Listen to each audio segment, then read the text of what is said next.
Welcome to गणित कल्याण मठ का चैनल। दोस्तों, आज राजधानी में सिंगल जो प्रिंट होना चाहिए वो 130 पत्ती से चौवा ओपन, और इसका एक पैनल 789 और एक पैनल 770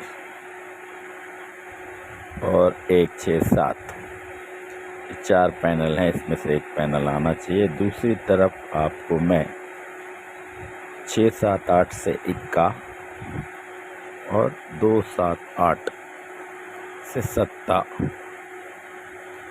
ओपन फिर मार सकता है। तो अगर वो ऐसा करेगा